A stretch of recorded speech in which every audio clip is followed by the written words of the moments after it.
Hello YouTube, Dave here again. Today I have a new replica belt day, so we're going to be taking a look at this new championship that I have in my collection, belt number 17 in my collection, the Crumrine Big Gold World Heavyweight Championship replica.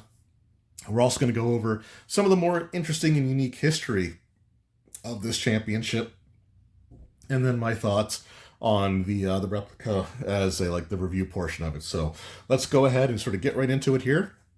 We do have the belt bag, which does mimic the center plate there. You can also see that it also captures the dual-plated nature of the title belt.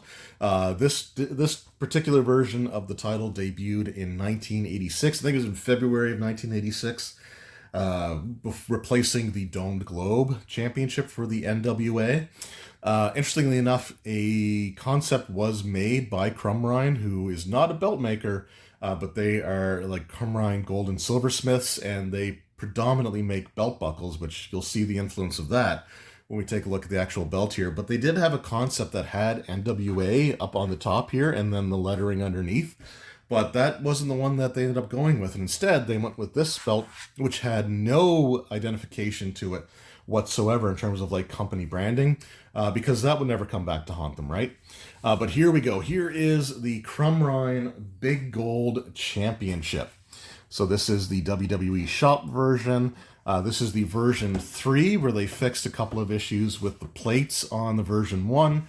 And apparently the version 2 strap had a quite pungent odor to it. But let's just go ahead and take a look at this thing. So we've got the 2x8 snap sets on both male and female sides. Just a plain brown strap there with some stitching going all the way around it. No tooling or anything, which is the way that the actual belt was, although the stitching was white, not brown. And then you just have the 2x8 on the female side there as well. The side plates have all this filigree pattern here, the filler details as I like to call it. It does have the sort of stone holders in all 4 corners. These are etched into the plate on the shop version, although they were actually separate pieces that screwed into the plate on the real version. But again, I kind of like the way that they look here as opposed to them being like really raised up. I think it looks nicer with them being sort of embedded into the plate as opposed to like add a piece on top. But we do have a relief piece here of the 2 wrestlers grappling. So they are a separate piece there, and you can see, I don't know if that's like a Japanese arm drag or if it's like an overhead belly-to-belly suplex, but they're engaged in that. You can even see the singlets that the wrestler is wearing, and a little bit of detail in the hair there. It's the exact same plate on the other side. And then with the center plate here, we've got, again, all of this filigree pattern going throughout the belt. We have the 2 wrestlers doing the exact same maneuver as the side plates there. We have the nameplate here, which is removable, but it was not an engraved nameplate like a lot of them would be later on, or even later in WCW. This was a nameplate that had raised lettering that was either basically like it was etched away from the bottom of the nameplate, or with separate letters that were somehow like epoxied or glued on to the nameplate itself, but they were raised letters, not engraved. We also have, again, the rubies going around the belt. We also have this really cool rope border going all the way around each of the plates as well, which again kind of has that belt buckle look to it. A lot of belt buckles kind of have that rope border going around it and kind of have this shape. Like this shape definitely feels like a large belt buckle. And we've got the dual plating there. You can see like the textured backgrounds, which again really makes the design elements pop in a way that 1990s television cameras, arena lighting, and CRT televisions didn't really show. I didn't know this was a dual-plated belt for the longest time because it always looked like it was all gold, but it wasn't. It was actually nickel and gold plated, or silver and gold plated, but you couldn't tell because of the lighting. We have the World Heavyweight Champion or Wrestling Champion lettering there, and that lettering is also textured, so you can see that the light kind of gets picked up by it, and it looks almost like it glows a little bit compared to other stuff. Then we've got the globe here with the textured continents of North and South America, a little bit of England and Africa over there. And then we've got the crown. So the globe and the crown are also stacked pieces, but the crown actually sticks up a little bit further than I thought it would. And this is a really nice look to it, too. Again, you can see sort of the detailing there. You got the gems that look really, really good. Like, I don't think there would be any reason for you to restone this belt. Like, you know, I don't think that real cubic zirconia or even Swarovski crystals would make that huge of a difference with this belt. There's some belts where it definitely would, but I don't think they would, because this, like, even these gems kind of have like a sparkle to them. The rubies look really, really good. And even with some of this filigree patterning, you can actually see some scratch marks on it there to kind of give it that handcrafted look. So that is the look at the belt itself. The replica also is got a decent curve to it, so you can actually get your hand underneath there. Whereas the previous replicas were flat as a pancake. And the real big gold belt did not have a huge curve on it either. So I would say that this is probably as much curve as it really needs. Although some of the later, like WWE big gold belts did have a bit more of a curve to it. But we'll sort of talk about that in a moment. All right, so interesting history or trivia time. This big gold belt, or at least versions of it, represented 3 different wrestling promotions, including and 3 real wrestling promotions and 1 fake wrestling promotion over the course of its lifespan, including representing 2 companies at the same time. So this was originally the NWA World Heavyweight Championship, but it was also considered to be the WCW Championship as well. Running alongside of the two titles shared the 1 physical belt. So there was one point where Ric Flair lost the NWA Championship to a wrestler in Japan whose name I completely forgot. So if you guys know it, let me know in the comments there. But the NWA recognized the title change, but WCW didn't, and Ric Flair was still considered the WCW champion and was still going around with this belt in his possession, while the Japanese wrestler was the NWA champion with nothing to show for it. Eventually, Ric Flair would reunify those 2 titles back into the one, but it was just kind of interesting, like how the 2 companies just weren't working together super well to create any sort of like cohesion. Also in 1991, Ric Flair famously left WCW and took this belt with him because he had paid a $25,000 deposit to the board of NWA and did not receive that money back. Now, there's a little bit of pettiness to it as well because he demanded the money from Jim Herd, who was the WCW president who kind of drove Ric Flair out of the company. But he wasn't actually the NWA, he was WCW, so it wasn't really his money to give back. However, Jim Herd didn't even bother trying to facilitate anything with the NWA to have that money returned to Rick. So Rick left, he went to the World Wrestling Federation, and for a few weeks leading up to his debut on television, Bobby Heenan would come out with this championship belt, calling it the Real World Champion. And Ric Flair would eventually make his television debut and would carry this belt on WWF television for a period of time. Now, WCW and the NWA, like, they would actually threaten legal action, and I think they even took WWF to court over this championship. The biggest problem was, though, is that there's no company branding, so it's a little bit harder to acknowledge that this is your company's championship when there's no branding on it, for starters. And secondary, somebody had paid $25,000 for the belt to be his during this period of time. So eventually the matter was settled. WWF returned the big gold belt to WCW. However, they were still doing the Real World's Champion gimmick. So Ric Flair would have this pixelated title belt. Whoops, didn't mean to bump the camera there. So whenever you come out, they would pixelate the title, but it was actually a modified version of the WWF Tag Team Championship with like the banner where the tag team banner was replaced, and he just had the World Wrestling Champion. It may have said heavyweight on the piece that they put over where it would say tag team normally. But yeah, so they had a modified version, but you could absolutely tell. I think of Survivor Series 91, Ric Flair had this pixelated belt where if he moved, the pixelation didn't keep up very well. So you could see at parts or points, you could see the belt fully revealed. And yeah, you could tell like there was blue pixelation in the middle, which indicates a paint globe, which this belt didn't have. And also the blurred out version had a belt tip, which this title design also never had. Eventually, another variant of the big gold would be created that was meant to replace this one in like house shows and even on television because it had more like the shape and everything and a lot of the design elements of the big gold belt, but it was distinct enough that it wouldn't risk like legal action. And that was known as the Vegas Big Gold, which I don't think actually appeared on WWF television, even though it was commissioned during that period. It did appear in WCW, however, with Ric Flair filming his vignettes from Vegas, which is why it was called the Vegas Big Gold, in his lead up to a match with Hulk Hogan. I can't remember if it was one of the Starrcades or what it was. It may have even been a Clash of the Champions.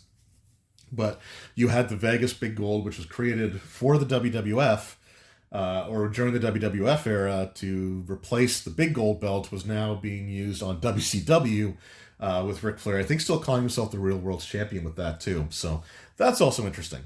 Now, while this belt was gone and off of television, WCW obviously needed a championship, and they didn't want to make the mistake of having another belt without any branding on it. So initially, they had to use I think it was a Florida Championship Wrestling title belt with trophy metal relief plates put on top of the center plate and the side plates that read World Championship Wrestling. But Reggie Parks did eventually create what I consider to be a legendary looking belt. And I know it's a lot more plain compared to the Big Gold, but I still love this title design. This is the 91 through 94 WCW Championship. So this was held by 5 individuals over the course of its run. It was held by Vader, Sting, Lex Luger, Ron Simmons, most notably, with the Ron Simmons or Vader were the two that are most associated with this version of the title. But it was also held by Ric Flair when Ric Flair returned to WCW. So this belt was being used as the WCW Championship. However, the Big Gold was returned to WCW in, I think, 1992, like early 92 or something. So they had their NWA Championship back. So once again, we had the WCW and NWA Championships on the same program. However, the board of directors for the NWA did not recognize or acknowledge when this title was put on. I think it was Rick Rude. That wasn't their pick, that wasn't their champion, and at this point, WCW had completely severed ties with the NWA. So the NWA would revert, I believe, to using the Dome Globe belt again. Or they maybe even went away for a while. But the Dome Globe would be like the next version of the NWA Championship that would be used. And the Big Gold Belt was renamed the International World Heavyweight Championship because it was the world title for WCW International, a subsidiary that didn't really exist. It had one title and no roster except for whoever its active champion was at the time. However, this would be a short-lived thing because in the early summer, I think, of 94, the two belts were reunified into just the WCW Championship, where this version of the belt unfortunately disappeared, and the Big Gold belt would be the one that was used right up until the end of WCW's existence and into the WWF invasion. So yeah, it was used as the NWA Championship. It was used as the WCW Championship. It was WCW International's Championship, even though they weren't a real company. And it became the WWF World Heavyweight Championship, being called that after the Invasion storyline ended. It was simply referred to as the world title. And it was initially combined with the Big Eagle belt to create the Undisputed Championship. However, in 2002... the belts were once again split, with the Undisputed design becoming the WWF Championship on SmackDown and Triple H being awarded the Big Gold belt on WWF television on Monday Night Raw. However, that was not this dual-plated version. It was a gold cast copy. Gold cast copies were used in WCW for like house shows. as well as very famously the angle at the Bash of the Beach 2000, where Jeff Jarrett laid down for Hulk Hogan, and Hulk Hogan left with a gold cast copy of the World Heavyweight Championship. Hogan would say that he took the original belt with him, but that's not the case. The original belt was back later that night and was lost to Booker T. You could tell because the top was bent backwards a little bit. But after Scott Steiner won the WCW Championship, he actually retired the dual-plated version and simply used a gold cast copy, which is what would be used for the title from that point on. Also, regarding the strap, the brown leather strap that the belt debuted on in 1986 did not have a backing on it at all. It was just a leather strap. The rough leather backing, I think, was simply dyed the same color as the rest of the belt. The screws were exposed on it, and that strap was used until 1999, when it was finally actually put on a black leather strap. Now, you wouldn't know that because it looked black on television for years leading up to it actually being finally swapped out. But it was the original leather strap all the way up until 1999. It just been through an awful lot with like sweat and baby oil and blood and all kinds of other stuff that have been spilled on the strap, kind of darkening it, staining it, and then you had arena lighting, and you had, 1990s television cameras and CRT TVs. But yeah, the original strap lasted from 86 until 1999, and the dual-plated version lasted from 1986 until the year 2000, before it was finally swapped out. So this belt would be used in the WWE from 2002, when it was returned after splitting from the Undisputed title design, all the way until 2014. In 2013, it was reunified with the Big Scratch logo WWE Championship to become the WWE World Heavyweight Championship, with two belts being carried simultaneously. Most famously, Daniel Bryan winning it at WrestleMania 30 there, holding up both belts at the end of the show. And we would continue to have the champion carrying both belts until Brock Lesnar defeated John Cena at the SummerSlam in 2014. The following night on Monday Night Raw, they debuted the network logo version of the big gold belt. So the big gold belt finally saw retirement and was gone for quite a few years, until more recently, when it was brought back in spiritual form, or a spiritual successor was created. Now, I don't have a full-size replica, but I do have my Money in the Bank mini belt, and this is the current World Heavyweight Championship for the WWE. Although it only says World Champion, I guess they don't really call it the World Heavyweight Championship, they just call it the World Championship. But this is obviously heavily inspired by the big gold belt. You can see in terms of the shape of the main plate there, you've got the rope borders going all the way around it. You have the stitching on the leather strap. You also have a lot of the filler details here, in addition to the lions and the lion head at the bottom and the eagle at the top. But you can even see some of the filigree filler on the belt tip there. So, excuse me. Even though this belt was retired in 2014, its legacy does endure today in the form of the new World Championship design. So, there we go. That was the Crumrine WWE shop big gold replica belt. The actual quality of the replica is quite amazing, actually. It's one of the most finely detailed replica belts that I think WWE shop has put out in quite a while. And they've been putting out some really fantastic belts over the last few years. You've got the Winged Eagles, the Big Eagle belt, the Hogan 86 Championship looks absolutely phenomenal. The current World Heavyweight title design looks really good on the replicas. This is a really well-made replica belt, and something that if you're looking to get a big gold belt in your collection, for the price that WWE shop charges for these, you're getting an amazing looking belt for that.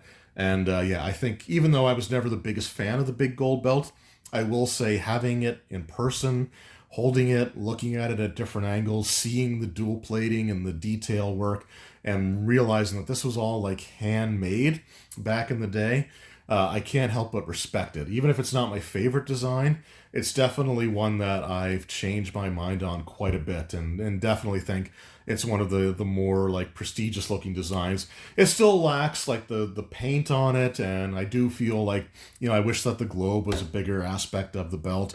I kind of wish the crown was at the top and the globe was sort of more in the middle. But you know what? It is what it is. It's still a beautiful looking belt, and I'm still glad to have it in my collection. So there you go. What are your thoughts on the big gold belt? Do you own it? Do you own the Shoprine version? Do you own any of the Fandue or C4 or the Groovy G versions? Which versions of the belt do you own, if you have them? What are some of your favorite memories surrounding this particular big gold belt? Let me know that in the comments below. Anyway, thank you all so very much for watching. I really appreciate it. I'll see you all next time. Until then, take care.